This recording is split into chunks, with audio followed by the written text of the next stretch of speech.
हमारे साथ मुत्तहिदा नान रोटी एसोसिएशन के सदर मोहम्मद आफ्ताब असलम साहब मौजूद हैं। हम इनको अपने प्रोग्राम में शामिल करते हैं। अस्सलाम वालेकुम सर। जी वालेकुम सलाम। सर कैसे हैं आप? अल्हम्दुलिल्लाह। सर आज हम बात करें, एकदम हमें रोटी की कीमत में इजाफ़ा होता नज़र आया है। सर क्या ये इजाफ़ा एसोसिएशन की जानिब से एलानिया तौर पर किया गया है या फिर ये इजाफ़ा ख़ुद साख्ता तौर पर जो तंदूर मालिकान हैं उनकी जानिब से किया गया है? जी बिस्मिल्लाहिर्रहमानिर्रहीम। सबसे पहले तो आपका शुक्रिया जी, आप तशरीफ़ लाएँ। असल में ये जो इजाफ़ा है ये अभी एसोसिएशन की तरफ से कोई बाकायदा ऐलान नहीं किया गया। हमने जो है हुकूमत के साथ बारहा जो है रिक्वेस्ट कर रहे हैं कि इजाफ़ा करने की बेसिक वजह क्या है। पहली बात तो ये है कि जो एलपीजी है वो हमारी जो डबल कीमत पे जा चुकी है। जैसे कि पहले के तकरीबन 250 से पौने 300 रुपये पर केजी थी, और जो मेरे सुनने में आया है वो गवर्नमेंट का जो नोटिफाई रेट है एलपीजी का वो 304 रुपये है। और आप जाके बाज़ार में चेक कर सकते हैं कि एलपीजी की कीमत जो है वो इस वक्त 500 रुपये केजी। ठीक है जी, एक तो बेसिक इशू ये हो गया। दूसरा जो है कि एलपीजी की हमें ज़रूरत क्यों है।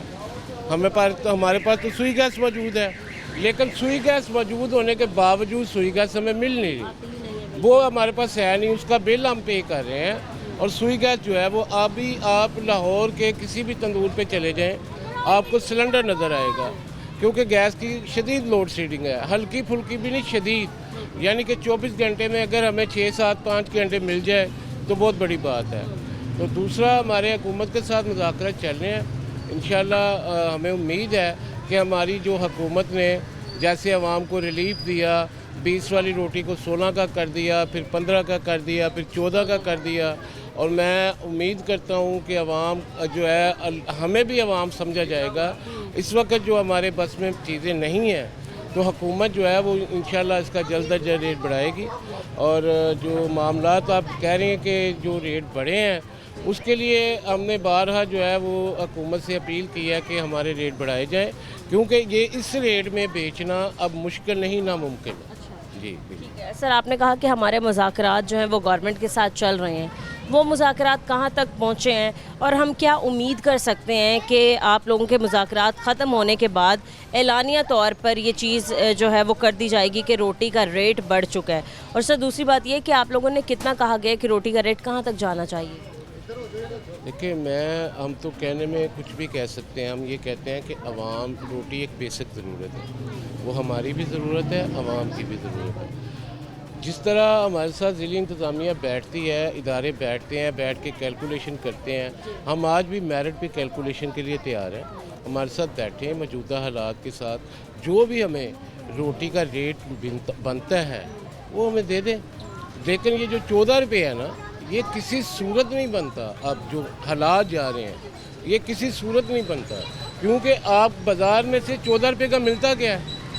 हर चीज़ महंगी हो चुकी है और इसमें हुकूमत को नज़रसानी करनी चाहिए और जो है तंदूर वाले के लिए जल्द अज जल्द कोई बेहतरी का सबब बनाना चाहिए। सर आप मुतालबा करें कि रोटी की कीमत बढ़ाई जाए, क्या आप ये भी कहते हैं कि रोटी का वज़न भी बढ़ाया जाएगा इसके बाद? नहीं, वज़न इसका जो होता है ना वो शुरू से तय है जी, 100 ग्राम वज़न जो है हमने तैयार रोटी 100 ग्राम देनी है। तो वो इंशाल्लाह उसमें वज़न में अभी भी कमी नहीं कर रहे हैं। हम तो इस वक्त भी वज़न पूरा दे रहे हैं। तो वज़न जो है वो 100 ग्राम ही रहेगा, पहले भी 100 ग्राम। ये गवर्नमेंट का तय करता वज़न है सादा रोटी का। ठीक है सर, आपने ये कह दिया कि भाई हम तो जितनी मर्ज़ी कह सकते हैं रोटी की कीमत, लेकिन गवर्नमेंट ने फैसला करना है। फिर भी अगर आप मशवरा देना चाहें 14 रुपये से बढ़ाकर रोटी फिर भी कितने की हो जानी चाहिए? मैं यही आपसे गुजारिश कर रहा हूँ ना, इस वक्त आपको लाहौर में बहुत, लाहौर के अलावा कई और शहरों में भी आपको ये रोटी 20 रुपये की मिलेगी, कई जगह पे मिल रही है। वो लोग मजबूर हैं। डायरेक्टली आप कह रहे हैं कि 20 रुपये की रोटी हो जानी चाहिए? इनडायरेक्टली तो मैं कहता हूँ 25 की होनी चाहिए, 30 की होनी चाहिए। मेरी अगर आप बात करती हैं, मैं तो एक बिजनेसमैन हूँ ना, मैंने तो उस चीज़ को देखना है। मैं ये कह रहा हूँ कि आप मेरिट पे रेट दें, मेरे कहने पे उन्होंने थोड़ा दे देना है। क्योंकि आप कह रहे हैं कि आवाम के लिए भी फ़ायदेमंद हो और तंदूर मालिकान के। असल मकसद मेरा ये है कि आवाम को भी जो सूट कर जाए हमें भी सूट करे, और हमारे बच्चों का भी पेट हम अपने बच्चों का पाल सकें, जिसमें हम ये देखें कि हमने यही रोटी बेच के हमने अपने बच्चों को स्कूल पढ़ाना है, हमने भी बाज़ार का रुख करना है, हमने ये चीज़ें लेके आनी है, ये रोटी बेच के।